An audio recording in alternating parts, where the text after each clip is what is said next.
Good morning and welcome to today's webinar on working safely during coronavirus. My name is Andy Harrison and I'm from the Department for Business, Energy and Industrial Strategy. This webinar offers guidance to help employers, employees and the self-employed working in factories, plants and warehouses to understand how to work safely during the coronavirus pandemic. A couple of housekeeping points. There are controls at the bottom of your screen to pause the session and for adjusting video quality and sound.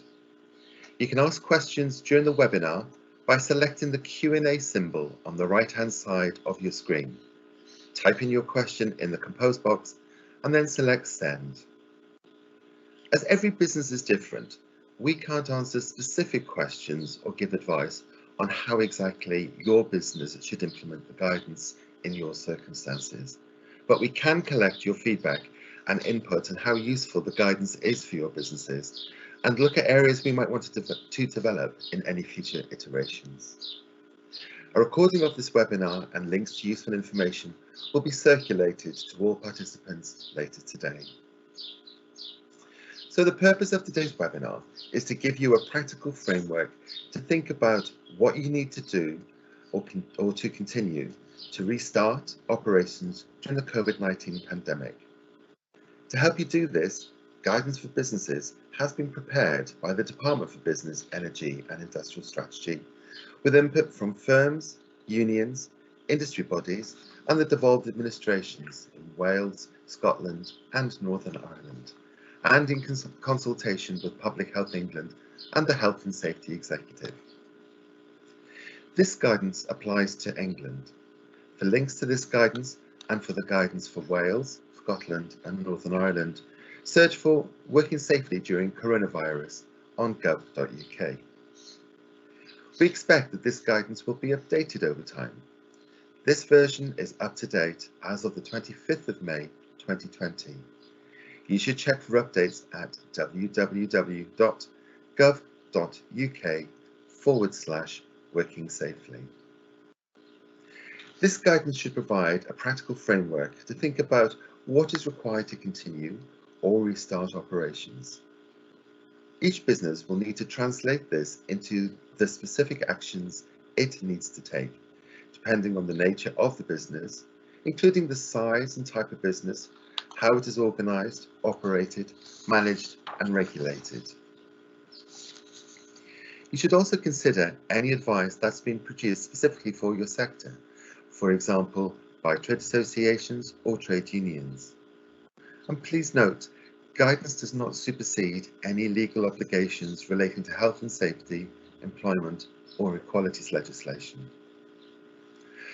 As well as providing guidance to businesses on working safely during coronavirus, the government is supporting businesses and their employees with a package of measures during this period of unprecedented disruption. The Coronavirus Business Support Hub brings together all government guidance on running your business. To visit the hub, search Business Support on gov.uk. You can use the Business Support Finding tool on gov.uk to see what support is available for you and your business.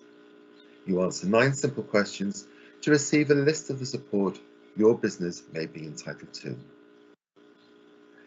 Gov.uk is where you'll also find written guidance to help employers, employees and the self-employed understand how to work safely during the coronavirus pandemic. 8 guides have been published covering a range of different types of work.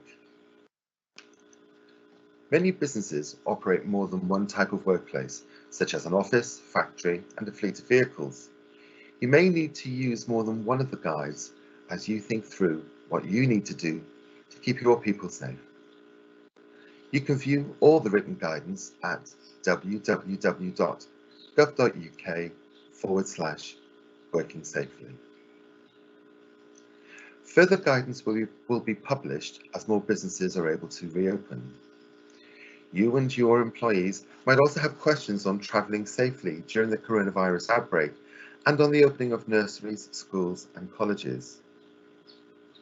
Schools and nurseries currently remain closed to all pupils except children of key workers and vulnerable children. Schools, colleges and nurseries across England remain on track to open to more children from the 1st of June. In line with the government's roadmap setting out how the UK will adjust its response to the virus, some primary schools in England are on track to welcome back children in reception, Year 1 and Year 6, while nurseries and other early years providers will begin welcoming back children of all ages. Secondary schools, sixth forms and colleges will also provide face-to-face contact for Year 10, Year 12 and equivalent 16 to 19 further education students to help them prepare for exams next year. It is expected this will begin from the 15th of June, with around a quarter of these secondary students in at any point. The latest information on the phased reopening of schools can be found at gov.uk. Safe travel guidance is also available, and you should share this with your workforce to help them plan their travel to work during the coronavirus outbreak. Everybody should avoid using public transport where possible and instead try to walk, cycle or drive. Thinking carefully about the times, routes and ways your employees travel will also mean we all have more space to stay safe. The safe travel guidance can be found at gov.uk. Today's webinar is designed to be relevant for people who work in or run factories, plants and warehouses. I'm delighted to be joined by Rachel Wood, who will introduce the guidance on how to work safely in these environments, looking at practical considerations of how the guidance can be applied in the workplace. Today we will cover how you might assess and manage risk, who should go to work, how to enable social distancing at work, managing non-staff at your workplace, including customers, visitors and contractors, how to reinforce your cleaning measures to reduce transmission risk, PPE and coverings in your workplace, managing and communicating with your workforce, handling inbound and outbound goods. Rachel, over to you. Thank you, Andy. So, hi everyone. Like Andy said, my name's Rachel, and I'm going to begin today by talking about assessing and managing the risk of COVID-19. So as an employer, you already have a legal responsibility to protect your workers and others from risk to their health and safety. You must now make sure that the risk assessment for your businesses addresses the risk of COVID-19. So a risk assessment is a part of how you control risks in your workplace, and you can use the government guidance to help you conduct this risk assessment and put in appropriate preventative measures. The Health and Safety Executive have tools and guidance on conducting risk assessments, including template and specific advice to help you control the risk of coronavirus, and that can be found on their website. If you have fewer than 5 workers or are self-employed, you don't have to write anything down as part of your risk assessment, and all employers should consult their workers on health and safety. Employers have a duty to reduce workplace risks by taking preventative measures. So in the context of coronavirus, this might mean increased hand washing and cleaning of surfaces, enabling working from home wherever possible, and where it's not possible, making sure to maintain 2-meter social distancing. And where social distancing isn't possible, considering whether that specific activity needs to continue. There are likely to be activities that do need to continue, and you need to put in place preventative measures, such as keeping the activity time involved as short as possible, using screens or barriers to separate people from each other, or using back-to-back or side working as opposed to face-on wherever possible. Reducing the number of people each person has contact with by using fixed teams or partnering so that each person works with only a few others. Where people must work face-to-face with different groups for sustained periods of times, you really need to consider whether this activity is safe to continue. If you've not already done so, you should carry out an assessment of the risks posed by COVID-19 in your workplace as soon as possible. If you're currently operating, you're likely to have gone through a lot of this thinking already, and you should share the results of your risk assessment with your employees. If possible, you should consider publishing it on your website, and we would expect all businesses with over 50 employees to do just that. A notice that you should display in your workplaces so that you follow the guidance is also available. And remember, no one is obliged to work in an unsafe environment. So we're now going to look at who should go to work. So everyone should continue to work from home unless they cannot work from home. And businesses need to consider who is essential to be on site. For example, those operating machinery might need to be on site, whereas office staff should continue to work from home if at all possible. You should plan for the minimum number of people needed on site to operate safely and effectively. Individuals who are advised to stay at home under existing guidance should not physically come to work. People who are at a higher risk should be protected. So this includes clinically extremely vulnerable people who are strongly advised not to work outside the home, clinically vulnerable individuals who are at higher risk of severe illness and have been asked to take extra care while they're observing social distancing, and individuals who have symptoms of COVID-19, as well as those who live in a household with someone who has the symptoms. In applying this guidance, employers should be mindful to treat everyone in the workplace equally, considering the particular needs of different groups, workers or individuals. It's breaking the law to discriminate directly or indirectly against anyone because of a protected characteristic such as age, sex or disability. So, for those that do come into the workplace, you must maintain social distancing wherever possible, including on arrival and departure from work and while moving around the building and the work sites. So this may require staggering arrival and departure times, introducing one-way flow into and out of the site, reducing maximum lift capacity and assigning workstations to individuals. The images shown on your screen there show markings you might want to consider for the lifts to show where individuals should stand and maximum lift capacities, and also show where people should face to avoid that face-to-face contact. There may be situations where social distancing cannot be maintained. Where 2 metre distance is not possible, mitigating actions should be taken. So these might include increasing the frequency of hand washing and surface cleaning, keeping that activity time as short as possible, using screens or barriers to separate people from each other, or using back-to-back or side working rather than face-to-face. Reduce the number of people each person has contact with by using fixed teams or partnering, like we discussed before. You should also consider assigning workstations to individuals to maintain a 2 metre distance.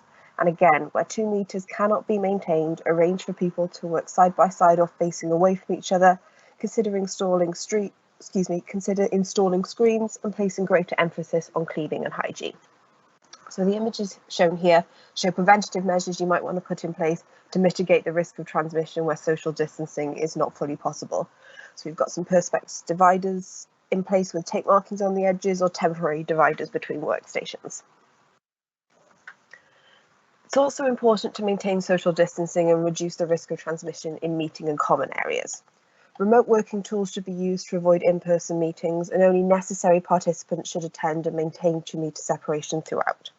Participants should avoid sharing materials such as pen and paper, and hand sanitizers should be provided in meeting rooms or meetings held outdoors where possible. To maintain social distancing while using common areas, you need to think about staggering break times, using outside areas, using protective screens for staff, or providing packaged meals to avoid opening canteens, or reconfiguring seating and tables to maintain social distancing and reducing that face-to-face interaction. So these images show measures to prevent transmission in some of those common areas and meeting rooms. Excuse me. The first image shows marking in a kitchen to control staff numbers at any one time and maintain appropriate distances. The second image on your screen shows how the layout of canteens or common eating areas could change to maintain social distancing. And the third image shows a daily shift briefing with appropriate social distance. So managing customers, visitors and contractors on your site involves minimising the number of visits to factories, plants and warehouses. This can be achieved by encouraging visits via remote connection, limiting the number of visitors at any one time, determining if schedules for essential services and contractor visits can be revised to reduce interaction, and maintaining a record of all visitors where it's practical to do so. You should also make sure that when people come to site, they understand what they need to do to maintain safety. You should provide clear guidance on social distancing and hygiene and provide any necessary training for people who act as hosts for those visitors. So we'll now move on to look at cleaning and hygiene in the workplace. So before reopening, you need to make sure that any site or location that has been closed or partially operated is cleaned and ready to restart. This includes carrying out an assessment for all sites that have been closed and providing cleaning procedures and hand sanitizers before restarting work.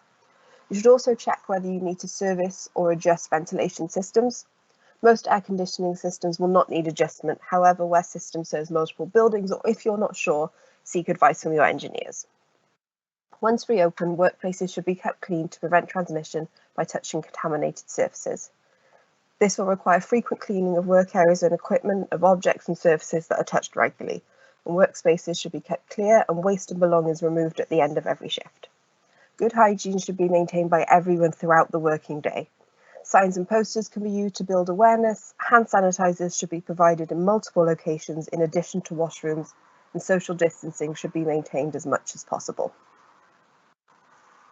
Your workplace may provide changing rooms and showers, and if you do provide these facilities, you should set up clear use and cleaning guidance to ensure they are clean and clear of personal items and that social distancing is achieved as much as possible.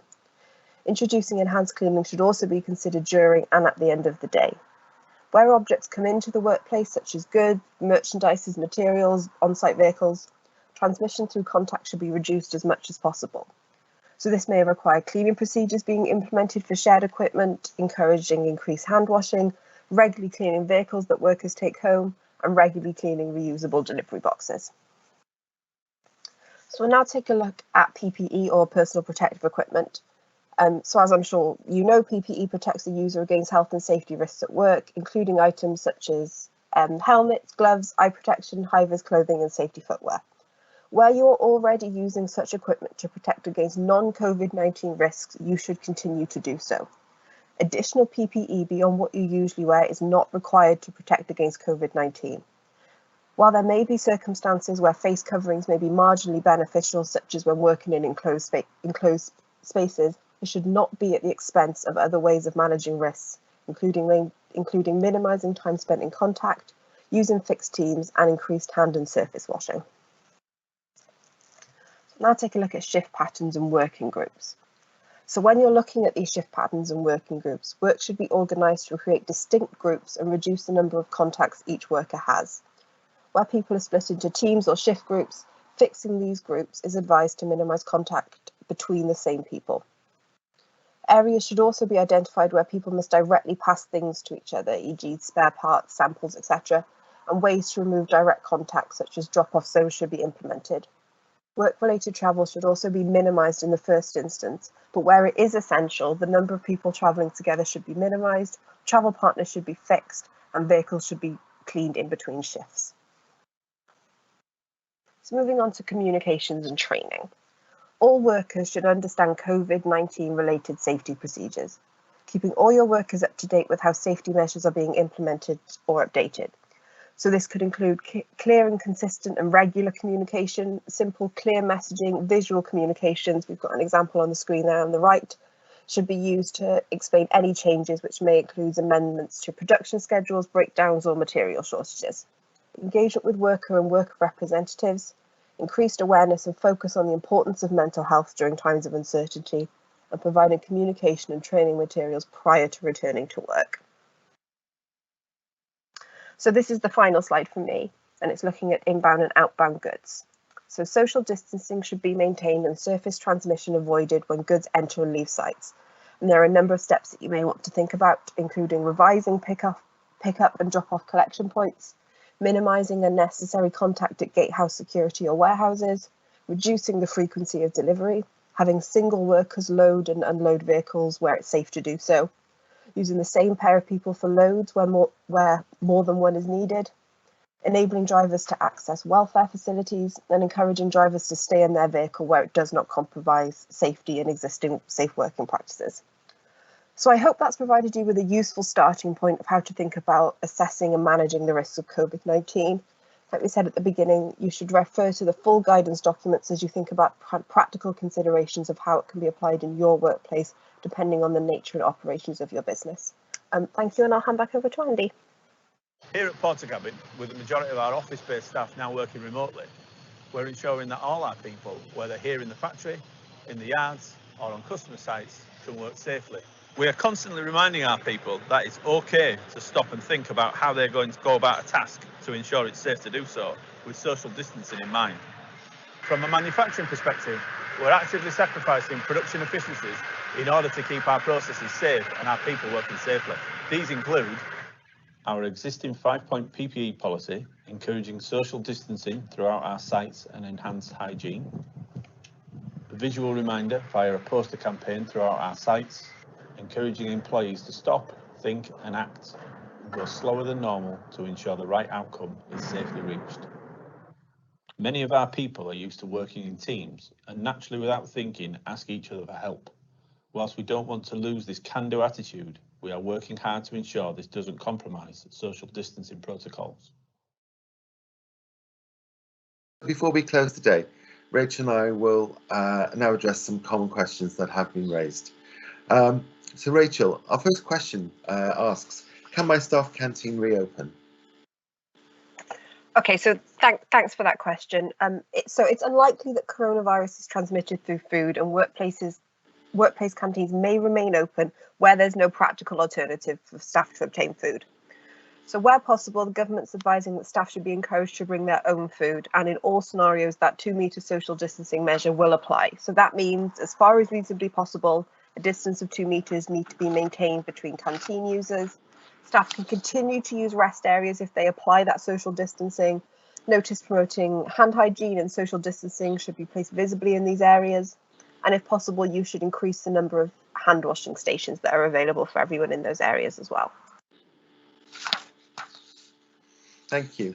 So our second question that's come in is, as part of social distancing measures, I want to stagger employee start times so they aren't all arriving at the same time. How do I do this? Sorry, that was my fault. I should have taken myself off mute. So, ongoing communications with workers, including trade unions or employee representative groups, will help you make sure that all your workers are up to date with how safety measures are being implemented or updated. So you need to engage with workers and worker representatives through existing communication channels, to explain and agree what any changes in working arrangements and developing communications and training materials for workers prior to returning to site is really important, especially around any new procedures for arrivals at work. Employers also need to check any agreements they have with trade unions or employee representatives to see if they must formally consult. Thanks, Rachel. So our next question is now covering cleaning. So the questioner asks, what detergents should they use to effectively clean their workplaces? Your usual cleaning products should be used to clean frequently. Your usual cleaning products should be used to frequently clean work areas, equipment, and objects and surfaces that are touched regularly. So there is additional guidance on cleaning procedures after a known or suspected case of COVID-19 available on gov.uk, which everyone can go have a look at as well. That's great. And so our final question is, what is my legal liability as an employer if I can't meet the guidance? So employers have a duty of care to employees and should ensure that working practices do not create undue health and safety risks for their employees. That duty of care applies to the way employers deal with COVID as it does to any other health and safety issue. So the reason we publish guidance on safer working is to provide practical advice to employees to help them meet those obligations. If an employer follows the guidance and appropriately evidences that they're doing so, then they will be well placed to show that they're taking reasonable care in relation to the safety of their employees. Of course, as every business is different, the employer should consider and implement the guidance in light of their own specific circumstances. Great. Thank you, Rachel, for those really helpful answers. So that ends the session for today. A recording of the webinar and links to useful information will be circulated to all participants later today. As we expect that this guidance will be updated over time, you should continue to check for updates at www.gov.uk/working safely. To stay up to date with the latest business information on coronavirus, direct to your inbox, please sign up to the Coronavirus Business and Employers Bulletin. You can also contact the government's business support helpline for free advice. And you can find all coronavirus business support information on gov.uk. It just remains for me to thank our speaker, Rachel, and to thank you for joining us today. Goodbye.